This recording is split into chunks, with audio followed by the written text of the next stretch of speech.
Hello students, welcome to Fast and Furious Classes Bar. This is Karan Kumar Sharma. आप लोग जो पढ़ रहे हो 12th NCERT biology chapter 5, already इस चैप्टर में 8 से 9 क्लासेज हो चुके हैं। जिन विद्यार्थियों ने पहले के क्लासेस को अटेंड नहीं किया है, पहले वो पहले के क्लास को अटेंड कर लेंगे, फिर आगे के कंटेंट उनको समझ में आएंगे। और जहाँ भी आपको प्रॉब्लम होती है बाबू, आप उस प्रॉब्लम को हमसे शेयर कीजिए, तभी उस प्रॉब्लम को हम सॉल्यूशन निकाल पाएंगे, ठीक है ना।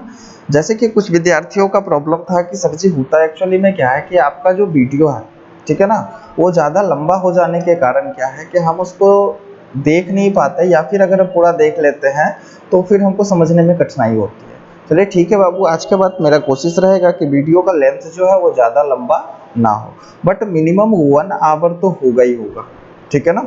1 आवर से नीचे का वीडियो जो है बनाना वो पॉसिबल नहीं है, क्योंकि जब भी पढ़ाने के लिए बैठेंगे बाबू तो जाहिर सी बात है कि अगर हम कुछ आपको बताए नहीं और बिना बताए हुए ही हम वीडियो को कंप्लीट कर देंगे तो आपको जो मैटर है वो समझ में नहीं है, ठीक है ना। आपको जो टॉपिक हम बताना चाह रहे हैं वो टॉपिक समझ में नहीं आएगी, क्योंकि वो टॉपिक टुकड़े में हो जाएंगे, तो उसको समझना थोड़ा सा कठिन हो जाएगा। लेकिन फिर भी मेरा कोशिश रहेगा कि इफ़ पॉसिबल हम वीडियो जो है वो छोटा से छोटा ही बने, इसकी हमारी कोशिश रहेगी, ठीक है ना बाबू। चलिए, लास्ट क्लास में हम लोग जो है डिस्कशन किए हैं वो है हम लोग बहुत सारे बातों पर डिस्कशन किया, जस्ट लाइक क्या सेक्स लिंक्ड इनहेरिटेंस क्या होता है, हमने क्रिस क्रॉस इनहेरिटेंस की बात की, हमने वैटसन एंड पनेट को लाया, ठीक है ना। हमने वैटसन एंड पनेट की बात की, वैटसन एंड पनेट का जो एक्सपेरिमेंट फर्स्ट था, एक्सपेरिमेंट सेकंड था, हम उसकी बात की, दैट मीन कपलिंग और रिपल्सन की बात की। और हमने क्या किया कि मेंडेलियन टेस्ट क्रॉस कराया, तो और उसके बाद हमने क्या किया, मेंडेलियन टेस्ट क्रॉस और जो वैटसन एंड पनेट का टेस्ट क्रॉस था, उस दोनों के बीच में हमने कंपैरिजन किया। फिर जाकर हमने कंक्लूजन निकाला कि मेंडेलियन टेस्ट क्रॉस का जो फिनोटिपिक और जीनोटिपिक रेशियो था और वैटसन एंड पनेट के एक्सपेरिमेंट का जो फिनोटिपिक रेशियो और जीनोटिपिक रेशियो था, उसमें काफ़ी हमको डिफरेंस देखने को मिला। मेंडेलियन जेनेटिक्स में हमको क्या देखने को मिल रहा था कि मेंडेलियन डाइहाइब्रिड टेस्ट क्रॉस में हमको पैरेंटल कॉम्बिनेशन और रिकॉम्बिनेशन की मात्रा जो है समान देखने को मिल रही थी।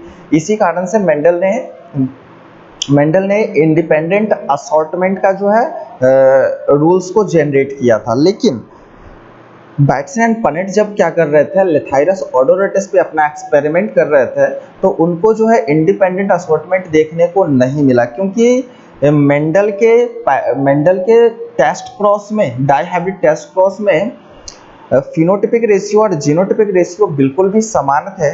लेकिन वैटसन एंड पनेट के टेस्ट क्रॉस में फिनोटिपिक और जीनोटिपिक रेशियो में पैरेंटल कॉम्बिनेशन अधिक मात्रा में थे और रिकॉम्बिनेशन काफ़ी कम मात्रा में थे, ठीक है ना। जिसके एक्सपेरिमेंट को वैटसन एंड पनेट ने क्या किया कि कपलिंग और रिपल्सन का नाम दे दिया और उसके बाद मैटर को क्लोज कर दिया। उसके बाद मैटर में आए, उसके बाद स्टोरी में आए मॉर्गन, ठीक है ना। और मॉर्गन जो अपना एक्सपेरिमेंट कर रहे हैं, जाहिर सी बात है वो अपना एक्सपेरिमेंट ड्रोसोफिला पे कर रहे हैं, that is called Drosophila melanogaster. उसका पूरा नाम है ड्रोसोफिला मेलानोगास्टर पे अपना क्या कर रहे हैं, वो एक्सपेरिमेंट कर रहे हैं, ठीक है। तो ऑलरेडी हम लोग जो है मॉर्गन का नाम सुन चुके हैं, मॉर्गन के एक्सपेरिमेंटल मटेरियल को देख चुके हैं और मॉर्गन के मोनोहाइब्रिड क्रॉस को हम समझ चुके हैं, और वहां से उन्होंने कौन कौन से कंक्लूजन को निकाला था वो चीज ऑलरेडी हम लोगों को पता है, ठीक है। अगर आपने पीछे के क्लासेस को कंसंट्रेशन के साथ अटेंड किया होगा तो ये सारी चीजें जो है आपको पता होगी, ठीक है।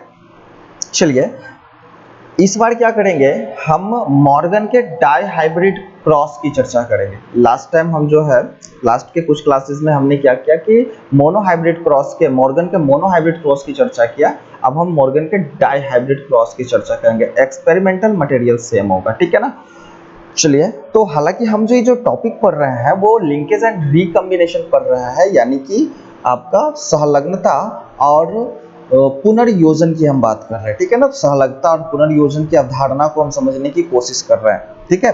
तो आगे कुछ एक्सपेरिमेंट के बाद जो है लिंकेज एंड रिकॉम्बिनेशन जैसा जो फिनोमिना है, ये चीजें आपको जो है आसानी से समझ में आने लगेगी, ठीक है ना।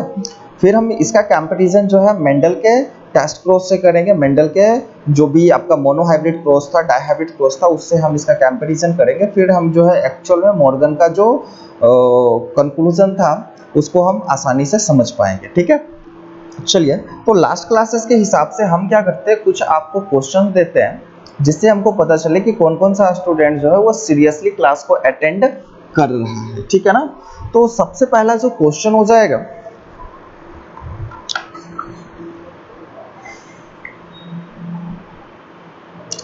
आप लोग क्वेश्चन जो है कॉपी में लिखते चले जाएंगे। सबसे पहला जो क्वेश्चन है, 1 नंबर का जो क्वेश्चन है, ये आपका होमवर्क है। ठीक है ना, आपको बताना है, ठीक है, who developed checker board. Checker board, checker board हम लोग हर बार बनाते हैं ना बाबू, चेकर बोर्ड बनाते हैं हम, जिसको हम लोग पनेट स्क्वायर भी कहते हैं। ठीक है, जब भी हम क्रॉस करवाते हैं चेकर बोर्ड बनाते हैं, पनेट स्क्वायर बनाते हैं। तो आपको बताना है कि वह कौन से व्यक्ति थे जिसको इंग्लिश में प्रॉब्लम होती है, वो क्वेश्चन लिख लेंगे, हम बोल रहे हैं। ठीक है ना, चेकर बोर्ड को विकसित किसने किया, हु डेवलप्ड चेकर बोर्ड, आपको आंसर करना है। ठीक है ना, दूसरा क्वेश्चन आपके सामने है, what is the botanical sorry what is the botanical name of sweet pea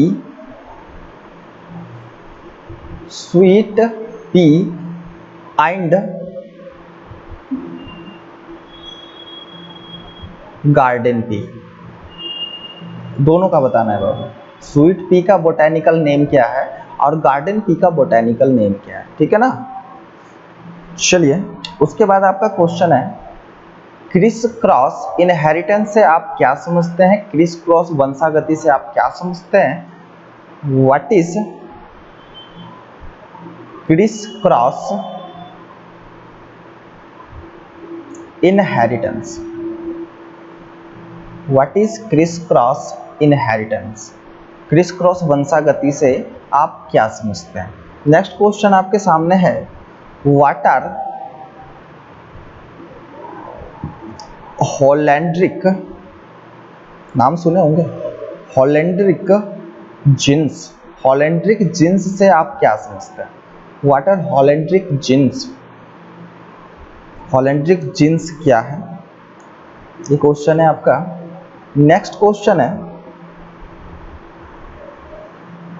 next question है, what is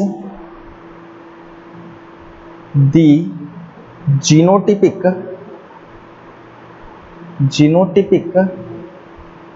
and phenotypic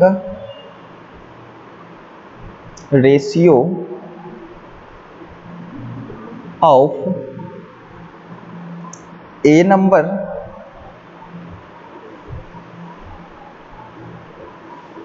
Mendelian test, sorry, dihybrid test cross, dihybrid test cross, B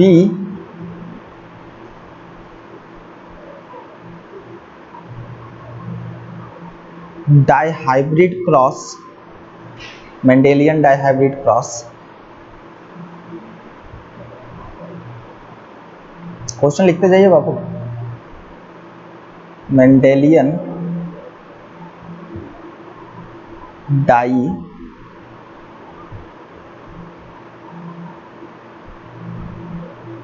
hybrid cross, simple सा ये cross है बाबू, die hybrid cross. ठीक है, चलिए, C number,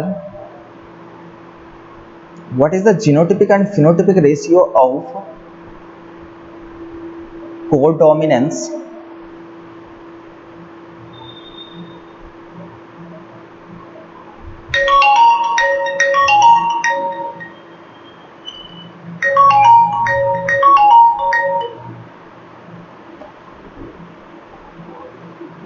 codominance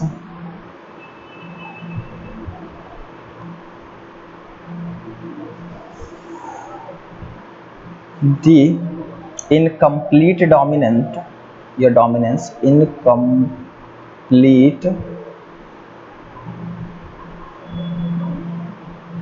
dominance. Next, what is the genotypic and phenotypic ratio of coupling? Last class में आपने सीखा था. And next,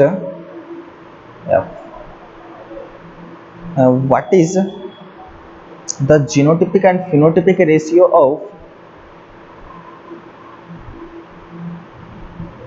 repulsion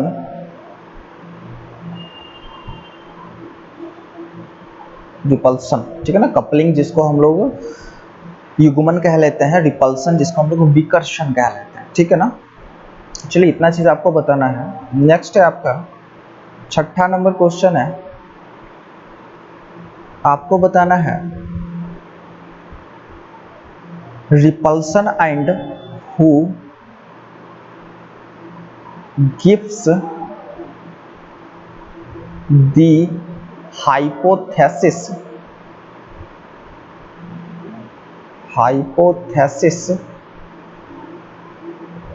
of coupling and repulsion.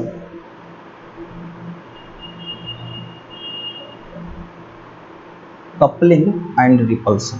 Coupling और रिपल्सन यानी युग्मन और विकर्षण की अवधारणा किसने दिया? नेक्स्ट क्वेश्चन है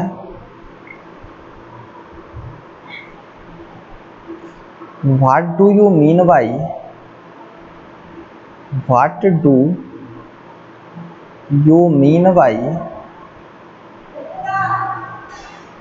सेक्स लिंक्ड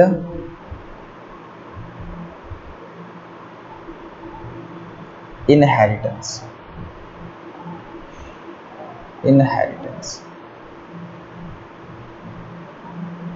यानी कि लिंग संलग्न वंशागति से आप क्या समझते हैं? ठीक है, तो ये कुछ क्वेश्चंस हैं, ये आपके होमवर्क हो गए.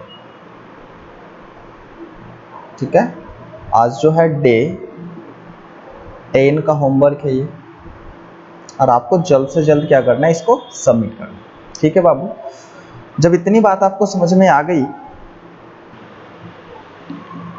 तो हम आगे बढ़ते हैं और मॉर्गन के डाई हाइब्रिड क्रॉस को समझने की कोशिश करते हैं.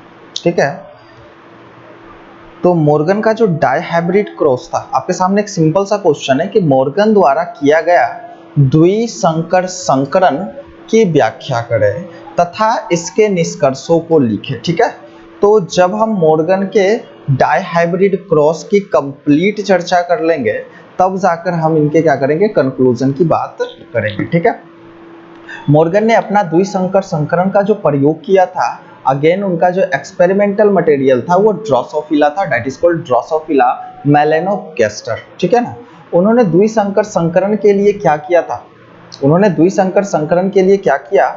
हमेशा द्विसंकर संकरण जब वो करते थे तो एक अप्रभावी मादा यानी प्योर रिसेसिव फीमेल का सिलेक्शन करते थे और प्रभावी नर यानी प्योर डोमिनेंट मेल का सिलेक्शन करते थे. ठीक है, और इस तरह से उन्होंने क्या किया कि 2 क्रॉस करवाया, यानी ये लगातार 2 हाइब्रिड क्रॉस कराया. ठीक है ना, 2 डाई हाइब्रिड क्रॉस कराया, क्रॉस ए और क्रॉस बी. ठीक है, तो हम क्या करेंगे, सबसे पहले क्रॉस ए को समझेंगे, जिसके लिए 2 जोड़ी लक्षण जो है निम्नलिखित है. उन्होंने जो लक्षण सेलेक्ट किया था, लक्षण फर्स्ट जो है शरीर का रंग, और लक्षण जो सेकंड है वो है आंखों का रंग. ठीक है ना, तो हम क्या करते हैं, यहाँ पे कॉलम बना लेते हैं कि आंखों के रंग के हिसाब से उन्होंने क्या सेलेक्ट किया. तो देखिए यहाँ पे सबसे पहले तो वो क्या किए, मादा लिए. ठीक है, और ये जो मादा था ये पूरी तरह से क्या था, प्योर रिसेसिव थे, यानी दोनों लक्षण के लिए, लक्षण फर्स्ट के लिए भी रिसेसिव, लक्षण सेकंड के लिए भी ये क्या थे, प्योर रिसेसिव थे. तो मादा अप्रभावी था, अप्रभावी. ठीक है, जिसको हम लोग रिसेसिव कहते हैं। और फिर उन्होंने क्या किया, नर को लिया, और नर जो था वो क्या था, वो दोनों लक्षण के लिए प्रभावी था, दोनों लक्षण के लिए क्या था, प्रभावी था। ठीक है, चलिए अब इनका जो है शरीर के रंग जो है, शरीर के रंग के हिसाब से इन्होंने एक नर लिया और एक मादा लिया, एक नर लिया और एक क्या लिया, मादा लिया। ठीक है, तो शरीर का रंग, अब यहाँ पर देखिए, आप यहाँ पे पिक्चर देख रहे होंगे, ये ड्रोसोफिला का पिक्चर है। ठीक है, ड्रोसोफिला में क्या होता है, शरीर के रंग के हिसाब से दो वेराइटीज देखने को मिल जाती है। ठीक है, दो वेराइटीज मिल जाती है। आप इनका जो है बॉडी देखिए, बॉडी, इनका जो बॉडी है वो क्या है, भूरा है यानी ब्राउन है। ठीक है, भूरा है यानी क्या है, ब्राउन है। और इनका जो बॉडी है ये क्या देखने को मिल रहा है, पीला है यानी येलो है, पीला है यानी क्या है, येलो है। बात समझ में आ गई। बॉडी के कलर के हिसाब से दो तरह के वेराइटीज को इन्होंने सेलेक्ट किया था। मादा जो था, ठीक है ना, मादा अप्रभावी है, मादा क्या है, अप्रभावी है। तो पीलापन का जो जीन्स होता है ना वो अप्रभावी होते हैं, मतलब ये मादा है और ये क्या है, नर है। ठीक है, क्योंकि पीलेपन का जो जीन होता है वो क्या होता है, अप्रभावी होता है। तो मादा जो है उनका जो बॉडी है वो कैसा है, शरीर का रंग कैसा है, वो पीला है, शरीर का रंग कैसा है, पीला है यानी येलो है। ठीक है ना, और रिसेसिव है इसीलिए हम इसको क्या करेंगे, वाई से सूचित करेंगे। चलिए वो तो हम बाद में करेंगे, अभी सिंपल समझ गए ना, मादा का जो शरीर का रंग है वो कैसा है, पीला है।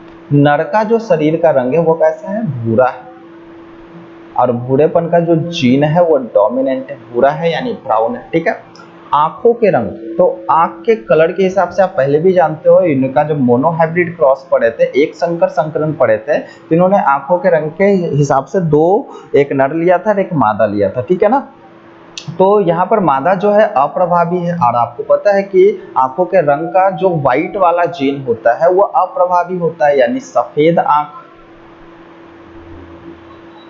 मादा का जो सफेद आंख, तो मादा का जो आंखें थी ना बाबू वो सफेद था, तो यहाँ पर हम क्या करते हैं ना, एक सफेद कर देते हैं।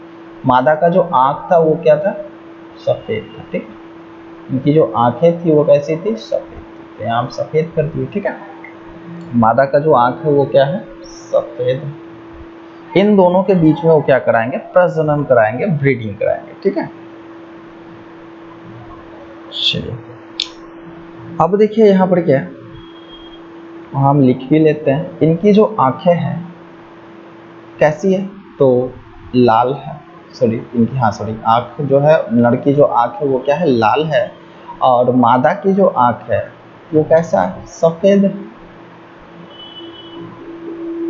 यानी कि दो जोड़ी लक्षण की वंशागति का हम अध्ययन करते हैं तभी तो उसको हम डायहाइब्रिड क्रॉस करते कहते हैं, और यहाँ पर ये डायहाइब्रिड क्रॉस ही करा रहे हैं। ठीक है, तो मादा जो है उसका शरीर पीला है और आंखों का रंग सफेद है, नर जो है उसका शरीर भूरा है और आंखों का जो रंग है वो कैसा है, लाल। ठीक है, चलिए यहाँ पर अब क्या करते हैं, हम इसके जीनोटाइप को लिख लेते हैं। जीनोटाइप को अगर हम लिखें तो क्या हो जाएगा, देखिए ये पीला है। ठीक है, तो पीला जो है अप्रभावी है, तो जो मॉर्गन हमेशा क्या करते थे, अप्रभावी के ऊपर कोई साइन नहीं देते थे। ठीक है, सफेद के ऊपर जो है कोई साइन नहीं देते थे, लेकिन जो इसका डोमिनेंट था उस पर वो साइन दे देते थे प्लस का, तो ये क्या हो जाएगा, वाई प्लस। वाई प्लस का मतलब शरीर भूरा होगा। ठीक है, और उसके बाद लाल के लिए जो हो जाएगा डब्लू प्लस, प्लस लग गया मतलब वो वाइट नहीं होगा, वो प्लस मतलब हो गया लाल होगा। ठीक है, तो इस तरह के जो है जीन का कॉम्बिनेशन जो है मादा और नर में देखने को मिल रहा था। ठीक है, अब हम यहाँ पे क्रॉस कराते हैं। देखिए क्रॉस कैसे कराएंगे, हम एक साइड जो है मादा को रखते हैं। ठीक है, एक साइड हम लोग मादा को रखते हैं, एक साइड हम नर को रखेंगे। ठीक है, एक साइड हम मादा को रख दिए और एक साइड हमने क्या किया, क्रॉस कराया, किसके साथ, नर के साथ। यही है ना, मादा और नर के बीच में हम क्या करा रहे हैं, ब्रीडिंग करा रहे हैं। ठीक है, देखिए मादा जो है, मादा के पास जो क्रोमोसोम होते हैं एक्स और एक्स होते हैं, इसमें कोई डाउट वाली बात नहीं। मादा के पास जो क्रोमोसोम होते हैं वो एक्स और एक्स होते हैं, हाँ या ना। तो हम यहाँ पर क्या करते हैं, बना लेते हैं एक एक्स और यहाँ पे क्या दूसरा एक्स। एक्स एक्स नर के पास जो क्रोमोसोम होते हैं वह एक एक्स होता है और एक क्या होता है वाई होता है, ठीक है।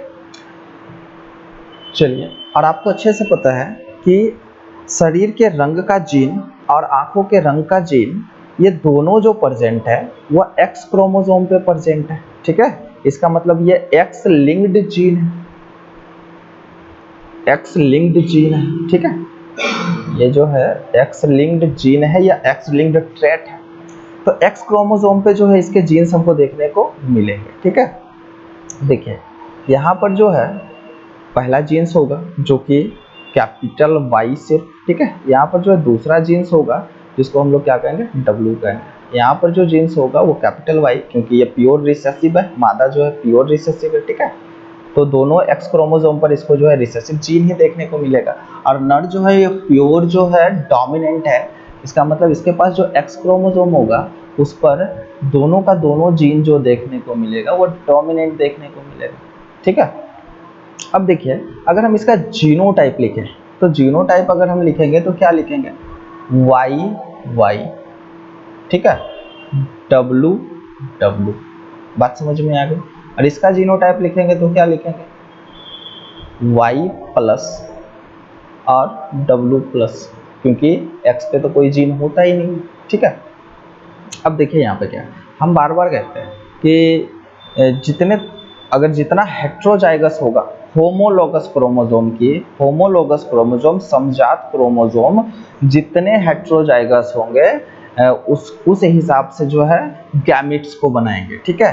तो आपने पढ़ा है ना कि 2 पे पावर हम लोग क्या करते हैं n करते हैं, किसके लिए टाइप्स ऑफ गैमिट निकालने के लिए, टाइप्स ऑफ गैमिट्स के लिए फॉर्मूला हम लगाते हैं, युग्मकों के प्रकार के लिए हम लोग ये फॉर्मूला लगाते हैं, ठीक है। तो आप जरा सा मादा में देखिए आपको क्या देखने को मिल रहा है कि दोनों का दोनों जीन जो है होमोजाइगस है। इसका मतलब जो गैमिट्स बनेंगे वो एक ही प्रकार के गैमिट्स बनेंगे, यानी कि 2 पे पावर क्या हो जाएगा 0, हेट्रोजाइगस तो है ही नहीं, तो गैमिट कितने प्रकार के बनेंगे एक प्रकार के गैमिट बनेंगे। और यहाँ पर जो है हेट्रोजाइगस और होमोजाइगस जैसी कंडीशन नहीं है, यहाँ पर कंडीशन जो है एक्स क्रोमोसोम और वाई क्रोमोसोम की कंडीशन है, क्योंकि ये जो फॉर्मूला लागू होता है वह होमोलोगस क्रोमोसोम पे लागू होता है, होमोलोगस क्रोमोसोम पे लागू होता है, हेट्रोलोगस पे लागू नहीं होता है, ठीक है। तो हेट्रोलोगस में हम एक्स और वाई क्रोमोसोम को देखेंगे तो 50% में एक्स क्रोमोसोम आएगा, 50% में वाई क्रोमोसोम आएगा। इसका मतलब मादा जो है एक ही प्रकार के गैमिट्स को फॉर्म करेंगे, लेकिन नर जो है 2 तरह के गैमिट को फॉर्म करेंगे। तो देखिए मादा जो गैमिट फॉर्म करेंगे वो हर एक गैमिट के अंदर, क्योंकि गैमिट जो बनता है मियोसिस से बनता है ना बाबू, तो हर एक गैमिट के अंदर जो जीन्स होंगे, हर एक गैमिट्स के अंदर जो जीन्स होंगे वो क्या होगा वाई होगा और डब्ल्यू होगा, ठीक है। और ये क्या करेंगे नर 2 तरह के गैमिट्स को बनाएंगे, नर जो है 2 तरह के गैमिट को बनाएंगे। 50% गैमिट में जो है एक्स क्रोमोसोम आएगा और 50% गैमिट में जो है वाई क्रोमोसोम आएगा, ठीक है। एक्स क्रोमोसोम जो है, एक्स क्रोमोसोम है ये अपने साथ जीन्स को लेके आएगा वाई प्लस और डब्ल्यू प्लस, वाई प्लस और डब्ल्यू प्लस, ठीक है। ये हो गया गैमेटोजेनेसिस, मियोसिस के बाद क्या हुआ गैमिट का फॉर्मेशन हो गया। चलिए अब यहाँ पर हम क्या करते हैं क्रॉस कराते हैं। जब हम क्रॉस कराएंगे तो क्या होगा, मान लेते हैं कि मादा युग्मक आया और नर युग्मक आया, और नर युग्मक जो है अपने साथ एक्स क्रोमोसोम को लेके आया, क्योंकि आपको पता है ना कि संतति नर होगा या मादा ये डिपेंड करता है नर के युग्मक पे, ठीक है। क्योंकि नर हमेशा क्या करते हैं 2 तरह के गैमिट्स को फॉर्म करते हैं, मैमल्स प्राय 2 तरह के गैमिट्स को फॉर्म करते हैं, ठीक है। वो आपका क्या हो जाएगा नर जो है 2 तरह के गैमिट्स को फॉर्म करते हैं, 50% एक्स क्रोमोसोम बियर करता है, 50% वाई क्रोमोसोम बियर करता है, ठीक है। तो यहाँ से एक्स क्रोमोसोम आए और मदर से एक्स क्रोमोसोम आया और फादर से भी क्या आया फादर के गैमिट भी एक्स क्रोमोसोम लेके आया, ठीक है। तो इस तरह से जो है जो जाइगोट बना उसमें एक्स क्रोमोसोम ही होगा, दोनों का दोनों जो है एक्स क्रोमोसोम ही होगा। अब बात ये उठता है कि मादा गैमिट से यानी कि मादा युग्मक से जो क्रोमोसोम आया है एक्स वाला उस पर किस तरह के जीन्स है, तो इस पर किस तरह के जीन्स आपको देखने को मिलेंगे बापू। इस पे जो जीन्स मिलेंगे आपको Y और W देखने को मिलेंगे, दोनों कैरेक्टर के लिए रिसेसिव, और इसमें क्या है, दोनों कैरेक्टर के लिए आपको जो है डोमिनेंट देखने को मिलेंगे, दोनों कैरेक्टर के लिए डोमिनेंट देखने को मिलेंगे, ठीक है।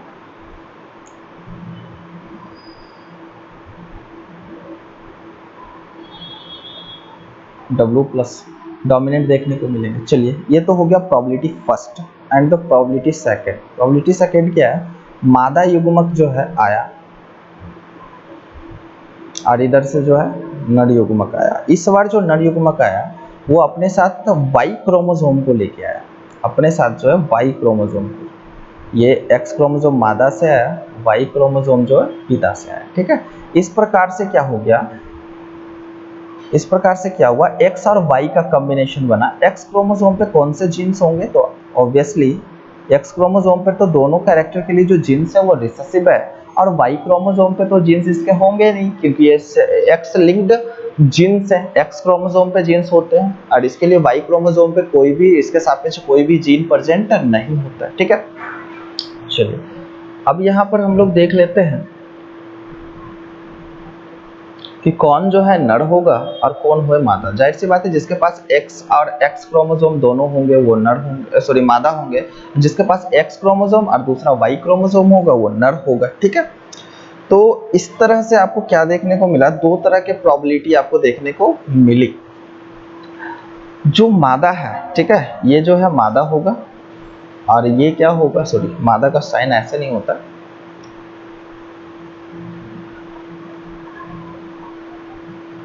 ये जो है मादा, और ये जो होगा क्या होगा, नर होगा। अब देख लेते हैं दोनों में लक्षण, ठीक है।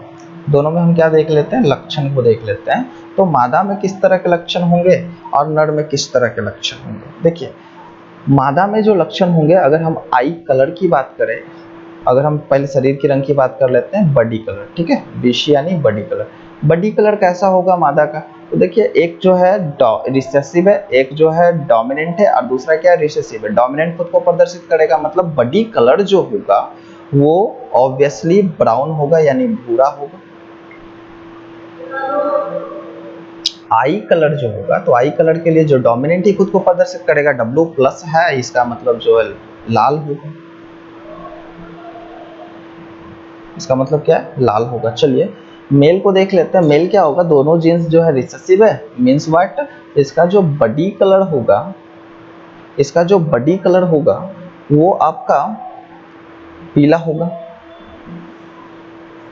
और इसका जो आई कलर होगा, इसका जो आई कलर होगा वो कैसा होगा, ऑब्वियसली सफेद होगा, सफेद होगा, ठीक है, यानी वाइट होगा। अब यहाँ पर आपको साफ तौर पे दिख रहा होगा कि मेल के कैरेक्टर फीमेल में दिख रहा है और फीमेल के कैरेक्टर मेल में दिख रहा है, ठीक है। आप देख लीजिए यहाँ पे नर का जो कैरेक्टर है, नर का जो लक्षण है वो मादा में दिखाई दे रहे हैं, ठीक है, और मादा का जो लक्षण है वो नर में दिखाई दे रहे हैं। जैसे देख लेते हैं, मादा का क्या लक्षण था, मादा का क्या लक्षण था, मादा का लक्षण था शरीर पीला था और आंख सफेद थी। अब देखिए, शरीर पीला और आंख सफेद किसका है, नर का है। इसका मतलब क्या हुआ कि माता का लक्षण जो है वो पुत्र में आ गया, और नर देखिए, नर जो था इसका शरीर भूरा था और आंख जो है लाल था, और ये कैरेक्टर हमको किस में देखने को मिल रहा है, मादा में, भूरा और लाल। इसका मतलब क्या हो गया कि ये पुत्री है, ये पुत्री है, ठीक है। और पुत्री में जो है नर के कैरेक्टर आ गया, पिता के कैरेक्टर जो है आपका कहाँ देखने को मिल रहा है, पुत्री में देखने को मिल रहा है, और मादा का यानी माता का कैरेक्टर जो है वो आपको पुत्र में देखने को मिल रहा है। इस तरह से ये एक एग्जाम्पल हो जाता है किसका, क्रिस क्रॉस, क्रिस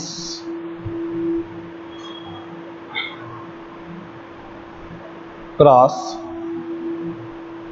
इनहेरिटेंस का,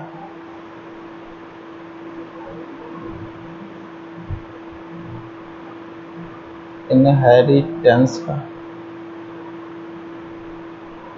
आया ना, क्रिस क्रॉस इनहेरिटेंस। आपने पढ़ा है डेफिनेशन, यदि मादा के लक्षण जो है आपको पुत्र में देखने को मिले और नर के लक्षण जो है वो आपको पुत्री में देखने को मिले, तो इस प्रकार के इनहेरिटेंस को, वंशागति को क्रिस क्रॉस इनहेरिटेंस कहेंगे। क्लियर है? ये हमने निकाल लिया क्या, F1 जनरेशन। ये हमने क्या निकाल लिया, F1 जनरेशन, F1 जनरेशन।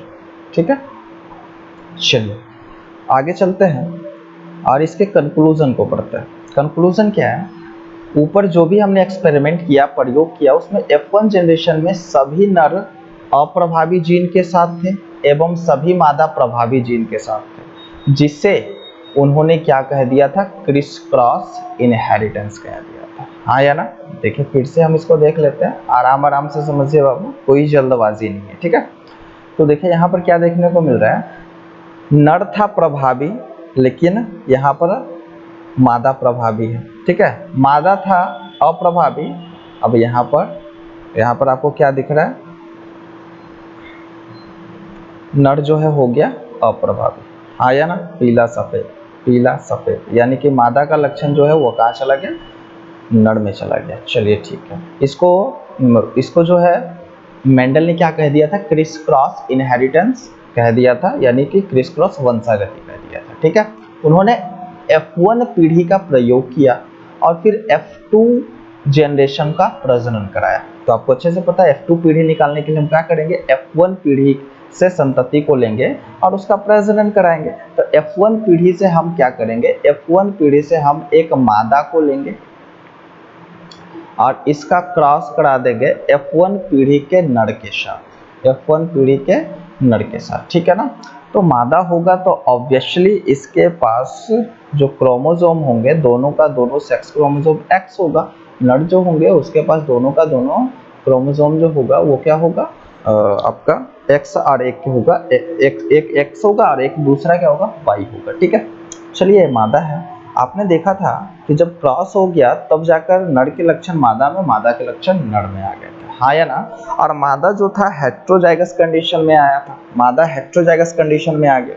चलिए तो देखिए मादा में क्या है, आंखों के रंग के लिए जीन क्या है, ये है मादा, और आंखों के रंग के लिए जीन क्या है, एक पर है Y और दूसरे पे है Y+, एक, ठीक है, एक पर है W और दूसरे पे है W+। तो ऐसा ही हम लिख लेते हैं वहाँ पे F1 जनरेशन में जो मादा है, एक पे है Y और दूसरे पर है Y+, एक पर है W और दूसरे पे है W+, एक पर है W और दूसरे पर क्या है, W+। ठीक है, नर जो है ये अप्रभावी जीन के साथ हो गए थे,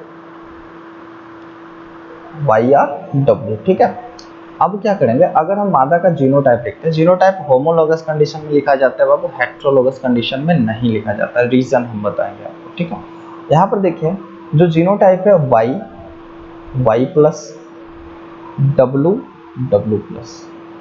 पिछले बार क्या हो रहा था, पिछले बार जब हमने जीनोटाइप लिखा था तो होमोजाइगस, दोनों का दोनों कंडीशन होमोजाइगस बना था, लेकिन इस बार क्या है कि दोनों का दोनों कंडीशन क्या बन रहा है, हेट्रोजाइगस बन रहा है। पिछले बार था, पिछले बार जो जिस मादा का हमने संकलन कराया था Y और Y था, W और W था, लेकिन इस बार क्या है, इसी तरह, इसीलिए क्या हुआ, यहाँ पर जो युग्मक बने थे सिर्फ एक प्रकार के बने थे, लेकिन इस बार क्या है, एक Y है दूसरा Y+, एक W है दूसरा W+, यानी दोनों का दोनों हेट्रोजाइगस कंडीशन में है।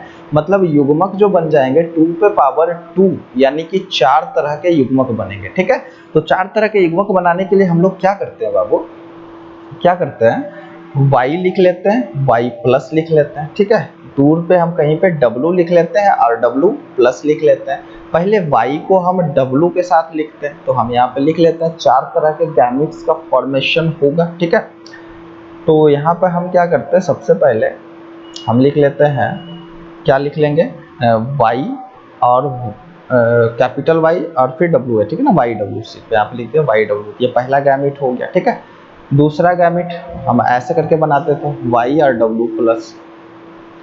ठीक है, उसके बाद नेक्स्ट का गैमेट जो है हम इस तरीके से बनाते थे,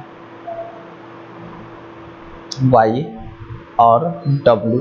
उसके बाद फिर नेक्स्ट का गैमेट जो है हम इस तरीके से बनाते थे, Y+ और W+। ये चीज़ आप जानते हो, मेंडलिज्म में भी हमने किया था, ठीक है। तो पहला जो गैमेट्स, पहले प्रकार का जो गैमेट बन रहा है Y बन रहा है और W बन रहा है, ठीक है। दूसरे प्रकार के जो गैमेट्स बन रहे हैं वो क्या बन रहे हैं, आपका Y और W+ बन रहे हैं। तीसरे प्रकार के जो गैमेट्स बन रहे हैं वो आपका बन रहा है Y और W बन रहा है। और चौथे प्रकार का जो गैमेट बन रहा है वो क्या बन रहा है, Y+ और W+ कंडीशन आ रही है, ठीक है। हम इसको कर लेते हैं कैसे। मादा है, जाहिर सी बात है, हर एक गैमेट जो होगा उसमें X क्रोमोसोम होगा, X X X X, ठीक है। पिछले बार हमने क्या किया था, इस स्टेप को हमने छोड़ दिया था, ठीक है, और छोड़ के हम आगे बढ़ गए थे, जिससे क्या हुआ, कुछ बच्चों ने बोला कंक्लूजन सही था, लेकिन कुछ बच्चों ने बोला कि सर जी जो है समझ में नहीं आ रही, इसलिए हमने क्या किया, एक स्टेप को इस बार बढ़ा दिया, ठीक है।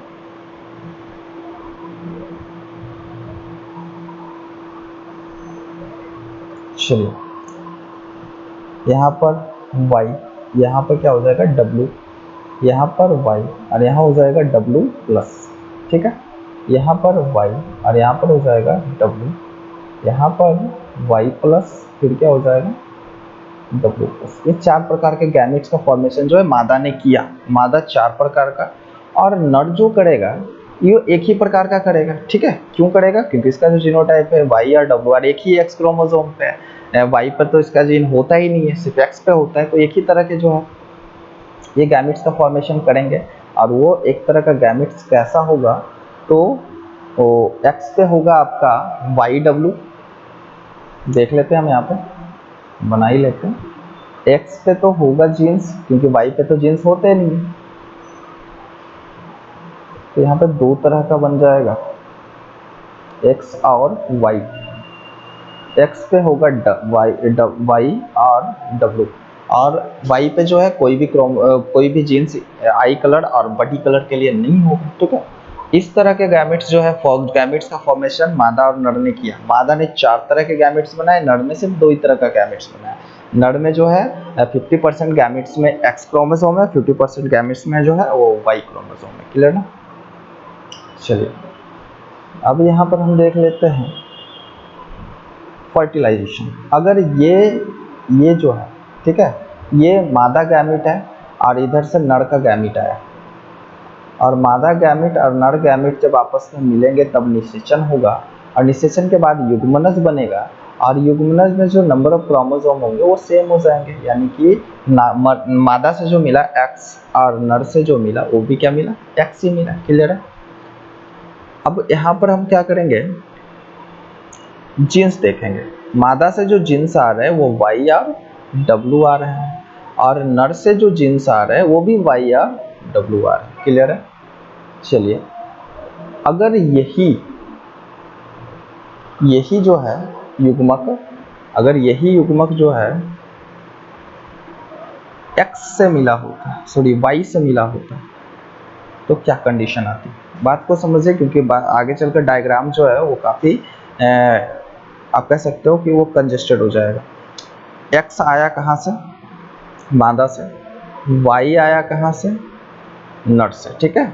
इस तरह से जीन का अरेंजमेंट क्या है, आई कलर और बडी कलर के लिए, तो आई कलर के लिए जो है वो, बडी कलर के लिए जो है Y मादा में, ठीक है, और आई कलर के लिए भी क्या है W, यानी दोनों रिसेसिव। नेक्स्ट कंडीशन है, ये इस प्रकार का गैमेट जो है इससे मिला होता,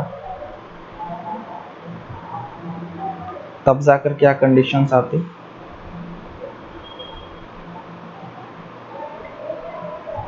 X जो आया मादा से आया, और X जो आया, दूसरा जो X आया वो किससे आया, नर से, सॉरी X ही आएगा नर से।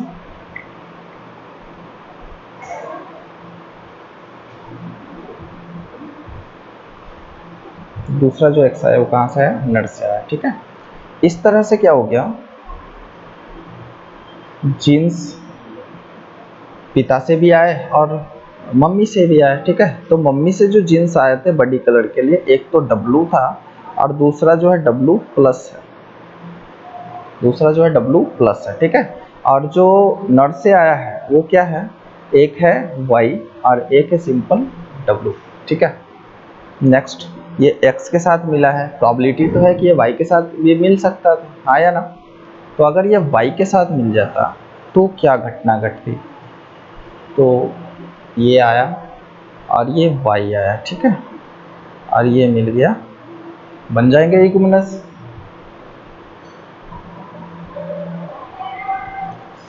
X जो आएंगे वो मदर से आएंगे और जो Y आएगा वो फादर से आ गया, ठीक है।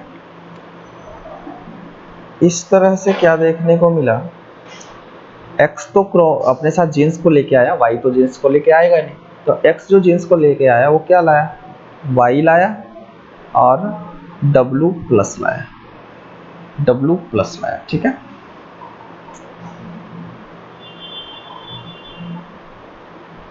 नेक्स्ट, ये गैमीट्स है, ठीक है, ये फीमेल गैमीट है I और ये मेल गैमीट है ये I, मिल गया। तो देखिए अगर ये घटना घटता या घटेगा तो क्या कंडीशन आएगी, दोनों से X ही आएंगे।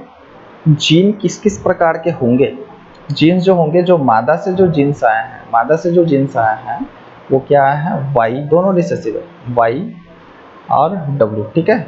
और नर से जो जीन्स आया है अगेन ये भी जो है Y और W। चलिए नेक्स्ट प्रोबेबिलिटी देखते हैं। यही युग्मक अगर Y वाले से मैच किया होता, Y से, तो क्या होगा,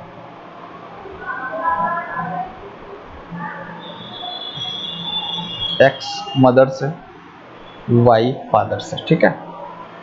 X जो क्रोमोसोम आया वो क्या लेकर आया, अपने साथ लेके आया दोनों जीन्स रिसेसिव Y और W लेकर आया, ठीक है। चलिए अब आखिरी का गैमेट्स बचा है उसको भी देख ही लेते हैं। आखिरी का ये गैमेट है, पहले X के साथ प्रोबेबिलिटी चेक करते हैं, ठीक है। तो क्या होगा, मदर से भी X आया, फादर का जो गैमेट था वो भी X लेकर आया, और इस प्रकार से क्या घटना देखने को मिली, मदर से जो X आया है वो दोनों जो है डोमिनेंट है, और फादर से जो आया है वो दोनों क्या है, रिसेसिव है, ये दोनों क्या है, रिसेसिव, ठीक है। चलिए एक आखिरी प्रोबेबिलिटी उसको भी लिख लेते हैं।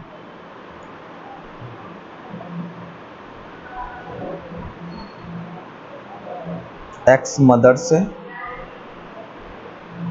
और Y किससे, फादर से, ठीक है।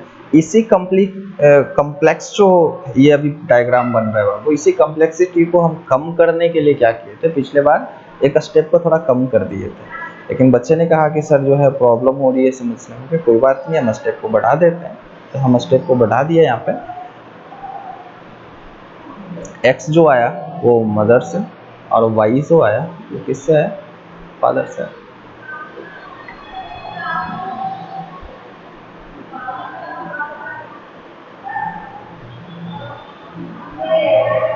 X जो आया अपने साथ वो क्या लेकर आया, तो X जो आया वो दो जीन्स को लेकर आया, एक आया क्या, रिसेसिव, और दूसरा भी क्या है, रिसेसिव, ठीक है।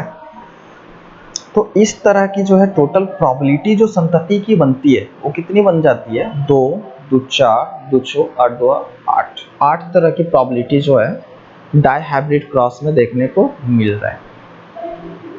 हम क्या करते हैं बाबू, इधर हम मिटा देते हैं,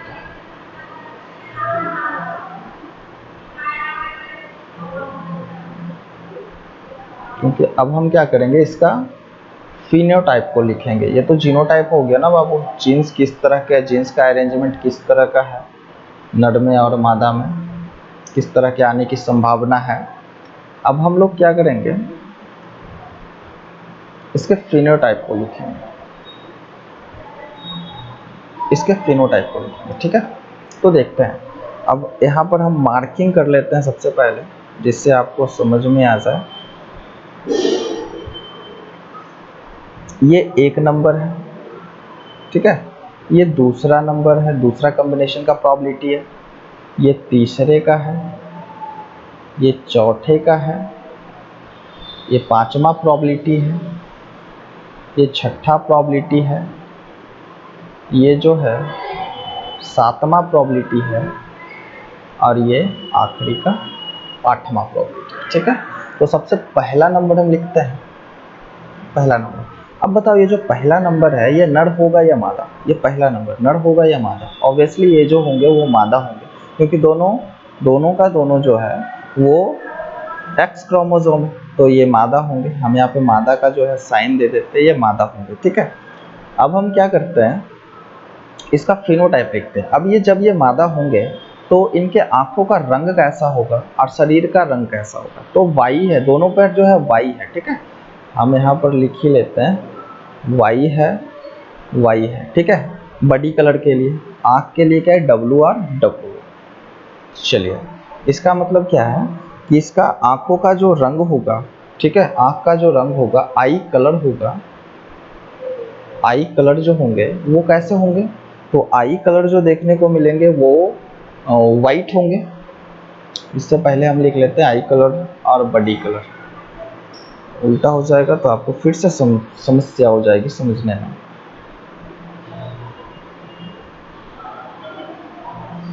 तो सबसे पहले हम लोग क्या करते हैं ना, सबके जीनोटाइप को हम फटाफट लिख लेते हैं। ये दूसरा है, दूसरा क्या है? दूसरा में आपको क्या देखने को मिल रहा है, ये है नर, ठीक है, और नर है तो इसमें दोनों का दोनों जीन जो है वो रिसेसिव है।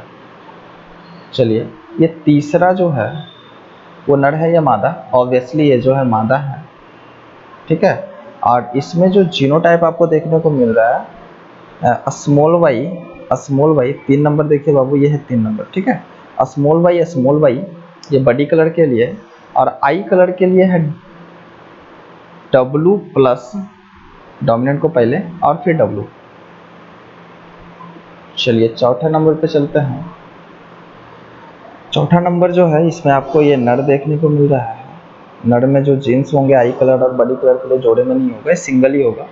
एक वाई है और दूसरा जो है डब्लू प्लस है, दूसरा जो है डब्लू प्लस है, ठीक है। पांचवा नंबर जो प्रोबेबिलिटी बन रही है वो क्या देखने को मिल रहा है, ये आपका मादा है। ऑब्वियसली सबसे पहले ये मादा है, ठीक है। इसके बाद क्या है, मादा के बाद क्या है, ये वाई है, और फिर दूसरा भी क्या है, वाई है। ये बॉडी कलर के लिए, आई कलर के लिए डब्लू है और डब्लू। चलिए पांचवा, छठा नंबर में क्या है, ये नर है, और नर जो है इसमें क्या देखने को मिल रहा है, वाई और डब्लू दोनों रिसेसिव। चलिए यहाँ पे देख लेते हैं सातवां नंबर जो है वो मादा है, और जीनोटाइप क्या है इनका, वाई प्लस वाई,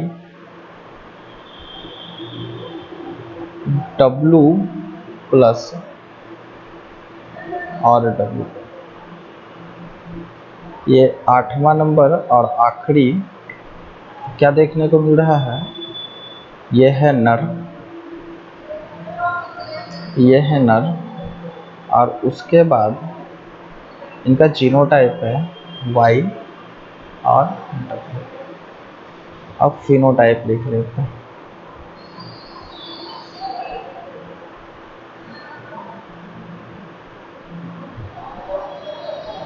फिनोटाइप, चलिए यहाँ पर बताइए कि ये जो मादा है इनकी बॉडी कलर कैसी होगी। ऑब्वियसली दोनों रिसेसिव है, तो जो बॉडी कलर इसका होगा वो कैसा होगा आप बताइए। वाई मतलब येलो ना बाबू, सर पीला होगा, प्लस हो जाएगा तो भूरा हो जाएगा, तो इसका बॉडी का जो कलर होगा वो पीला होगा, आया ना, बॉडी का कलर पीला होगा। और आई कलर कैसा होगा, तो आई कलर सफ़ेद होगा, पीला और सफ़ेद, पीला और क्या होगा, सफ़ेद होगा। चलिए यहाँ पर क्या है, एक ही तो जीन है, इसका मतलब इसका जो ये जो नर है इसका भी बॉडी जो होगा पीला और सफ़ेद होगा।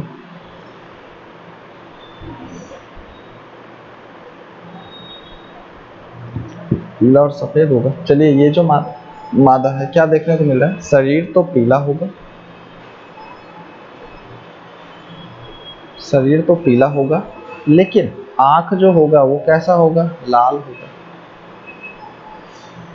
आँख जो होगा वो क्या होगा, लाल होगा। चलिए ये जो नर है इसमें भी वही कंडीशन देखने को मिलेगा, शरीर जो होगा वो पीला होगा और आँख जो होगा इसका वो कैसा होगा, लाल होगा। ठीक है, अब यहाँ पर देखिए किस तरह की आपको फिनोटाइप टाइप देखने को मिलेगा, पीला,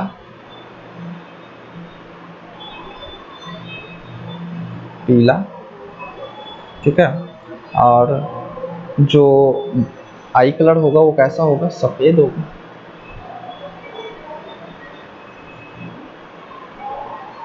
आई कलर जो होगा वो क्या होगा, सफ़ेद होगा। चलिए ये कैसा देखने को मिलेगा, जाहिर सी बात है पीला और सफ़ेद।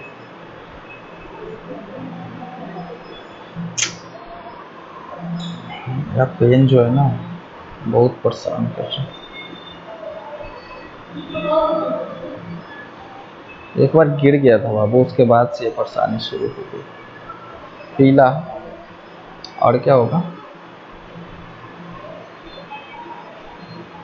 सफ़ेद। चलिए अब यहाँ पर जो मादा है वो क्या देखने को मिल रहे हैं, दोनों डोमिनेंट है, तो इसका मतलब ये जो हो जाएंगे क्या हो जाएंगे आपका वाई प्लस यानी कि भूरा,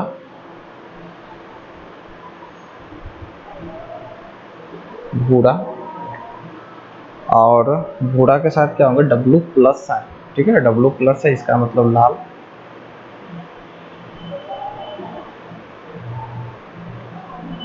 चलिए यहाँ पर क्या है, तो पीला, ये आपके हो जाएंगे वाई और डब्लू है ना, तो क्या हो जाएगा आपका ऑब्वियसली पीला,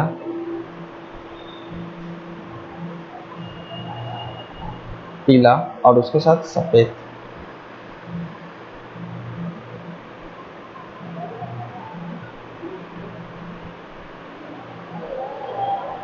पीला के साथ क्या होंगे, सफ़ेद होंगे। ठीक है, तो ये आपको पीला और सफ़ेद दिख रहा है, पीला और सफ़ेद दिख रहा है, पीला के साथ लाल दिख रहा है, पीला के साथ लाल दिख रहा है। ठीक है, फिर पीला के साथ सफ़ेद दिख रहा है, पीला के साथ सफ़ेद दिख रहा है। एक जगह भूरा के साथ आपको क्या दिखा, एक प्रोबेबिलिटी ऐसी बनी कि भूरा के साथ क्या दिख रहा है, आपको लाल दिख रहा है, फिर पीला के साथ सफ़ेद दिख रहा है। तो यहाँ पर बताइए कि पेरेंटल कॉम्बिनेशन कौन कौन सा है और रिकॉम्बिनेशन कौन कौन सा है। तो पीला के साथ सफ़ेद जो है पेरेंटल कॉम्बिनेशन है, बात को समझिएगा। पीला के साथ, क्योंकि जो मादा लिया गया था वो पीला और सफ़ेद था, ये जो है पेरेंटल कॉम्बिनेशन, इनके जो है एक पेरेंट है वो पीला सफ़ेद है, ये पेरेंटल कॉम्बिनेशन। ठीक है, ये जो है पीला और सफ़ेद पेरेंटल कॉम्बिनेशन। पीला और लाल, पीला और लाल नहीं, ये तो रिकॉम्बिनेशन है। पीला के साथ लाल जो है कोई भी संतति, कोई भी जनक नहीं थे, कोई भी पैतृक पीढ़ी में पीला के साथ लाल नहीं था, यानी कि ये जो है रिकॉम्बिनेशन है। पीला के साथ लाल जो है ये भी जो है आपका क्या है, रिकॉम्बिनेशन है। ठीक है, पीला के साथ सफ़ेद, पीला के साथ सफ़ेद, 5वां नंबर फिर से देख लेते हैं। चलिए ठीक है, पीला के साथ सफ़ेद ये पेरेंटल कॉम्बिनेशन है। पीला के साथ सफ़ेद, इसमें भी आपको एक पेरेंटल कॉम्बिनेशन देखने को मिल रहा है कि मादा जो थी पीला के साथ सफ़ेद था। भूरा के साथ लाल, हाँ ये भी आपको क्या है कि पेरेंटल कॉम्बिनेशन देखने को मिल रहा है। पीला के साथ सफ़ेद, ये भी आपको क्या देखने को मिल रहा है, पेरेंटल कॉम्बिनेशन देखने को मिल रहा है। ठीक है ना बाबू। चलिए इसमें क्या आपको देखने को मिला कि रिकॉम्बिनेशन जो है, रिकॉम्बिनेशन वो काफ़ी कम है, अब पेरेंटल कॉम्बिनेशन क्या है, काफ़ी अधिक है। इन्होंने क्या किया कि जब इन दोनों के बीच में, यानी कि ये ये भी F1 से है और ये भी किससे है, F1 से है। तो इन दोनों के बीच में जब क्रॉस कराया, नर और मादा के बीच में क्रॉस कराया, तब जाकर आपको क्या संतति का जो है आपको परसेंटेज, क्योंकि ये रेशियो नहीं निकालते थे, ये परसेंटेज निकालते थे कि हमारे पास जितने भी संतति हुए इन दोनों नर और मादा के क्रॉस से, जो भी संतति हुए उनमें से कितने परसेंट जो संतति है, ठीक है, वो क्या है, वो पेरेंट जैसा दिख रहा है। पेरेंट जैसा का मतलब क्या हो गया, पेरेंट जैसा दिख रहा है, ठीक है। और कितने परसेंट जो है वो आपको पेरेंट जैसा दिखाई नहीं दे रहे, जो पेरेंट जैसा एक्चुअल में दिखाई नहीं देगा, ठीक है। पेरेंट जैसा क्या, एक पेरेंट है ना पीला और सफेद था, एक पेरेंट पीला और सफेद था मादा जो थे, ठीक है, और भूरा और लाल भी इनके पेरेंट्स थे, इसीलिए पीला सफेद और भूरा लाल वाला जो है पेरेंटल कॉम्बिनेशन है, पेरेंटल कॉम्बिनेशन है। लेकिन ये जो पीला के साथ लाल, कोई भी आपको कोई भी जनक देखने को नहीं मिला था। पीला, बॉडी पीला है और आंख जो है लाल है, बॉडी पीला है, आंख जो है लाल है। ये रिकॉम्बिनेशन है, ये नया पुनर्योजक है जो कि आपको देखने को मिला। तो पैतृक जनक के जैसा कितने संतति आपको देखने को मिले, तो परसेंटेज इन्होंने जब निकाला तो उन्होंने परसेंटेज क्या निकाला, 98.7%, 98.7% जो संतति थे वो बिल्कुल भी पेरेंट जैसे लक्षण था, ठीक है। अगर पीला है तो सफेद है और भूरा है तो लाल है। लेकिन यहाँ पर 1.3% संतति ऐसे थे जिसमें रिकॉम्बिनेशन, नई पुनर्योजक देखने को मिला था, न्यू कॉम्बिनेशन देखने को मिला था। जो कॉम्बिनेशन उनके जनक में नहीं था, वो पैतृक पीढ़ी में नहीं थे। जैसे कोई भी जनक, चाहे वो माता हो चाहे वो पिता हो, चाहे वो माता हो चाहे वो पिता हो, वो वैसा नहीं था कि उसका शरीर पीला है और आंख जो है लाल है, ठीक है। ऐसा कॉम्बिनेशन नहीं था। शरीर पीला था तो उनका जो आंख था सफेद था, लाल नहीं था। तो ये नया कॉम्बिनेशन है, ठीक है। शरीर पीला है और उसके बाद फिर आंख जो है लाल है, तो ये क्या है, नया कॉम्बिनेशन है। तो इस तरह के न्यू कॉम्बिनेशन वाले जो संतति इनको देखने को मिले वो कितना मिले, 1.3%, बिल्कुल। किंतु मेंडल के द्वारा जब द्विसंकर संकरण कराया गया था तो वहां पर फिनोटिपिक रेशियो जो मिला था हमको 9:3:3:1, जिसमें से ये जो है पेरेंट जैसा दिख रहे थे, ठीक है, ये जो है पेरेंट जैसा दिख रहे थे। और बीच में ये जो 3:3 था ये पेरेंट जैसा दिखाई नहीं दे रहे थे, यानी रिकॉम्बिनेशन था। क्या था, रिकॉम्बिनेशन था। यानी कि मेंडल ने रेशियो निकाला था। अगर वो परसेंटेज निकालते तो पेरेंटल कॉम्बिनेशन जो उनका आता वो 62.5% और रिकॉम्बिनेशन आता 37.5%, ठीक है। तो अगर मेंडल के हिसाब से, मेंडल ने क्या किया, इस रेशियो को देखकर उन्होंने क्या किया था, उन्होंने एक हाइपोथेसिस दिया, एक रूल दिया था। क्या रूल दिया था, इंडिपेंडेंट असॉर्टमेंट का। इंडिपेंडेंट, आपको याद होगा, स्वतंत्र अभ्यूहन का नियम दिया था। इंडिपेंडेंट असॉर्टमेंट का उन्होंने क्या दिया, रूल्स दिया, ठीक है ना। इंडिपेंडेंट असॉर्टमेंट का उन्होंने क्या दिया, रूल दिया। और इंडिपेंडेंट असॉर्टमेंट पे उनका जो एक्सपेरिमेंटल मटेरियल था वो बिल्कुल भी खड़ा उतर रहा था, उसमें कोई दिक्कत नहीं थी। वहां पर इंडिपेंडेंट असॉर्टमेंट शो कर रहा था, स्वतंत्र अभ्यूहन का नियम शो कर रहा था। जब वो स्वतंत्र अभ्यूहन का नियम को प्रदर्शित करेगा तब जाकर पेरेंटल कॉम्बिनेशन 62.5% के आसपास होना चाहिए और रिकॉम्बिनेशन 37.5% के आसपास होना चाहिए। एग्जैक्ट इतना नहीं, आसपास भी रहे तो स्वतंत्र अभ्यूहन का नियम जो है 100% लागू होगा कि जितनी मात्रा में पेरेंट जो है पुराने वाले युग्मक को बना रहे हैं उतनी ही मात्रा में नए कॉम्बिनेशन वाले युग्मक को बना रहे हैं। तो यहाँ पर क्या हो जाता है कि उनका इंडिपेंडेंट असॉर्टमेंट का नियम जो है वो कारगर साबित हो जाता है। लेकिन यहाँ पर आप मेंडल के परसेंटेज रिकॉम्बिनेशन को देखें और मॉर्गन के परसेंटेज रिकॉम्बिनेशन का देखें तो इसमें आसमान जमीन का आपको अंतर देखने को मिलेगा। यहाँ पर आपको 37% के आसपास है, यहाँ पर मात्र जो है आपका 1.3% के आसपास है। यानी कि मेंडल को जो रिकॉम्बिनेशन देखने को मिला 37.5% मिला, इनको 1.37% ही मिला, ठीक है ना, यानी रिकॉम्बिनेशन काफी कम मात्रा में बन रहा है और पैरेंटल कॉम्बिनेशन जो है अधिक मात्रा में बन रहा है। तो यहाँ पर जो मेंडल का इंडिपेंडेंट असॉर्टमेंट है कि एक जीन की वंशागति दूसरे जीन की वंशागति पर डिपेंड नहीं करती है, लेकिन यहाँ पर तो है, एक जीन की वंशागति अधिकतम उधर ही हो रही है जहां पर जिधर उसकी दूसरा जीन जा रहा है, यानी जिधर पीला वाला जा रहा है ज्यादातर जगहों पे क्या देखने को मिला कि पीला के साथ सफेद गया, पीला के साथ सफेद गया, आया ना, पीला के साथ जो है सफेद गया, यहाँ भी पीला के साथ क्या गया, सफेद गया, ठीक है, पीला के साथ जो है सफेद जा रहा है। कुछ ही कंडीशन ऐसे बने जहां पर जो है वह मुक्त रूप से उनकी वंशागति हुई, स्वतंत्र रूप से उनकी वंशागति हुई, एकदम काफी कम प्रोबेबिलिटी के साथ, तब जाकर उन्होंने क्या किया, रिकॉम्बिनेशन को फॉर्म किया और रिकॉम्बिनेशन मात्र इतना देखने को मिला 1.3% मात्र देखने को मिला। तो यहाँ पर मेंडल का स्वतंत्र अभ्यूहन का नियम जो है वो एकदम पूरी तरह से जो है यहाँ पे काम नहीं कर रहा है, ठीक है, पूरी तरह से काम नहीं कर रहा है। यहाँ पर जो है एक जीन की वंशागति दूसरे जीन पे डिपेंडेंट दिख रही है, वो स्वतंत्र नहीं दिख रही है, लेकिन मेंडल का जो वो जीन था वो दूसरे जीनों पे डिपेंड नहीं करता था, ठीक है। तो चलिए ये कंफ्यूजन कि पैरेंटल कॉम्बिनेशन अधिक है, पैरेंटल कॉम्बिनेशन जो है वो क्या बन रहा है, पैरेंटल कॉम्बिनेशन अधिक बन रहा है और रिकॉम्बिनेशन कम बन रहा है,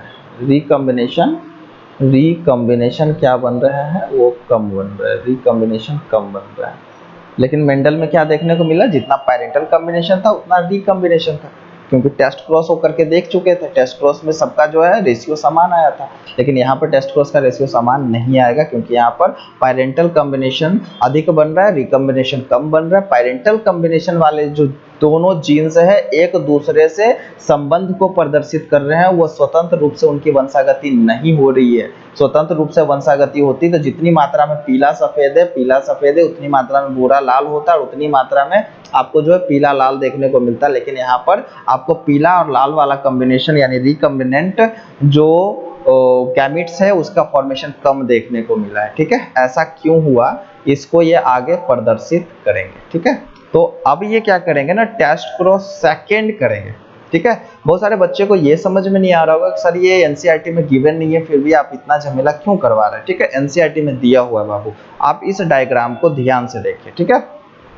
इस डायग्राम को आप ध्यान से देखिएगा। हमने क्या बोला कि मॉर्गन जब क्रॉस कराया तो उन्होंने लगातार 2 क्रॉस कराया, क्रॉस ए और क्रॉस बी। क्रॉस बी अभी हमने नहीं पढ़ा, अभी हमने क्रॉस ए पढ़ा। और क्रॉस ए में हमने क्या देखा कि जो जनकीय प्रकार का है वो 98.7 पर, यानी पैरेंटल कॉम्बिनेशन कितना मिल रहा है हमको, 98.7%। और जो रिकॉम्बिनेशन पुनर्संयोजन तो देखने को मिल रहा है 1.3%, ठीक है। तो बेसिकली हम ये फर्स्ट क्रॉस को अभी आपको समझा है, बात समझ में आई। आप इस क्रॉस को जरा सा ध्यान से देखिएगा तो जो चीज हमने किया है वही चीज आपको यहाँ पे देखने को मिलेंगे, ठीक है। अब देखिए यहाँ पर क्या हुआ, क्रॉस ए में हमने क्या लिया, जनक लिया, pure recessive, pure dominant. Cross कराया, हमको 2 तरह के संतति मिले, ठीक है, प्योर रिसेसिव, प्योर डोमिनेंट। यहाँ देखिए ना, वर्ण प्रकार का जो है नर में जो था वो चला गया मादा में, और मादा में जो लक्षण था वो चला गया नर में, क्रिस क्रॉस इनहेरिटेंस। फिर हम इन दोनों के बीच में क्रॉस करा दिए, ठीक है, पहले इन दोनों के बीच में कराया, अब इन दोनों के बीच में, तब जाकर हमको जो है 8 तरह की प्रोबेबिलिटी देखने को मिली। ये पहला, ये दूसरा, ये तीसरा, ये चौथा, ये 5वां, ये 6ठा, 7वां, ये 8वां, ये 8 तरह की आपको प्रोबेबिलिटी देखने को मिली, जो कि हमने क्लियर किया, ठीक है। और वहां पे हमने पैरेंटल कॉम्बिनेशन और रिकॉम्बिनेशन के बीच में हमने क्या किया, परसेंटेज निकाला, तो पता चला 98.7%। उन्होंने वो फिनोटाइप को देखते थे, वो जीव को देख के काउंट करते थे। अगर उन्होंने F2 जनरेशन में 1000 उनको मिला, 1000 जो है, मैं अगर F2 जनरेशन में उनको 1000 ड्रोसोफिला मिले तो उसमें से 987 ड्रोसोफिला ऐसे थे जिनमें पैरेंटल कॉम्बिनेशन, प्योर पैरेंटल वाले लक्षण दिख रहे थे, और 1.3% जो था उसमें आपको पैरेंटल से भिन्न लक्षण देखने को मिल रहा था, जो कि रिकॉम्बिनेशन था। 1.3% तो नहीं कहेंगे, इसको 13 कहेंगे, 1000 में 987 जो है पैरेंटल कॉम्बिनेशन और 13 जो है रिकॉम्बिनेशन देखने को मिला है। ठीक है, ये था इनका क्रॉस फर्स्ट, यानी क्रॉस ए इसको हम कह सकते हैं, क्रॉस ए कहेंगे। 13 देखने को मिला क्या, रिकॉम्बिनेशन, ये क्रॉस ए है। अब हम आगे के लेक्चर में क्या करेंगे, क्रॉस बी को समझेंगे और फिर जाकर हम दोनों के बीच में हम कंपैरिजन को करेंगे। ठीक है ना, तो ये एक्सपेरिमेंट हम नेक्स्ट के लेक्चर में करेंगे। तब तक के लिए आप पढ़ते रहिए और जो होमवर्क हमने दिया है उसको कंप्लीट करके सेट कीजिए। ठीक है बाबू।